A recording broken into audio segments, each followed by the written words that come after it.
കോഴിക്കോട് ഒടിഞ്ഞു വീണ മാവിന്റെ കൊമ്പിൽ നിന്ന് മാങ്ങ പെറുക്കുന്നവർക്കിടയിലേക്ക് KSRTC സ്വിഫ്റ്റ് ബസ് പാഞ്ഞു കയറി 3 പേർക്ക് പരിക്ക്. ഒരാളുടെ നില ഗുരുതരമാണെന്ന വിവരമാണ് സമീർ അറിയിക്കുന്നത്. സമീർ കോഴിക്കോട് നിന്ന് ചേരുകയാണ്. സമീർ, ഈ ഒരു അപകടം എങ്ങനെയാണ് ഉണ്ടായത്? ഒരാളുടെ നില ഗുരുതരമാണ്. കോഴിക്കോട് മെഡിക്കൽ കോളേജ് ആശുപത്രിയിലാണ് ഇവരെ പ്രവേശിപ്പിച്ചിരിക്കുന്നതെന്ന് മനസ്സിലാക്കുന്നു, അല്ലേ?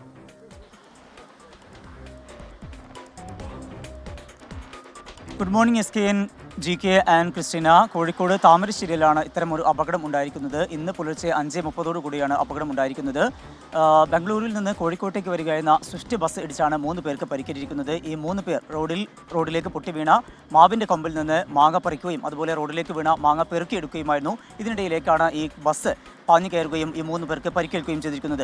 അതിൽ അബ്ദുൽ ഗഫൂർ എന്ന അമ്പായത്തോട് സ്വദേശിയായിട്ടുള്ള ഒരു വ്യക്തി, അതുപോലെ തന്നെ മറ്റ് 2 പേർ യാത്രക്കാരായിട്ടുള്ള 2 പേർ, ഒരു പെരുവണ്ണ സ്വദേശിയും അതുപോലെ തന്നെ എടവണ്ണപ്പാറ സ്വദേശിയുമായിട്ടുള്ള സതീഷ് കുമാർ, ബിബീഷ് എന്നിവർക്കുമാണ് പരിക്കേറ്റിരിക്കുന്നത്. ഇതിൽ അബ്ദുൽ ഗഫൂറിൻ്റെ നിലയാണ് ഗുരുതരമായിരിക്കുന്നത്. അദ്ദേഹത്തിന് സാരമായി തന്നെ പരിക്കേറ്റിട്ടുണ്ട്. 3 പേരെയും ആദ്യം താമരശ്ശേരി താലൂക്ക് ആശുപത്രിയിൽ എത്തിച്ചു പ്രഥമ ശുശ്രൂഷ നൽകി ശേഷമാണ് കോഴിക്കോട് മെഡിക്കൽ കോളേജിലേക്ക് മാറ്റിയിരിക്കുന്നത്. വലിയ രീതിയിലുള്ള ഒരു അപകടം തന്നെയാണ് ഉണ്ടായിട്ടുള്ളത്. പുലർച്ചെ ഉണ്ടായിട്ടുള്ള അപകടമാണ്. ഈ ബസ്സിൻ്റെ ഡ്രൈവർക്ക്, അതായത് റോഡിൽ ഒരിക്കലും പ്രതീക്ഷിക്കുന്നില്ല ഇത്തരത്തിലുള്ള ആളുകൾ ഉണ്ടാകുമെന്നൊന്നും.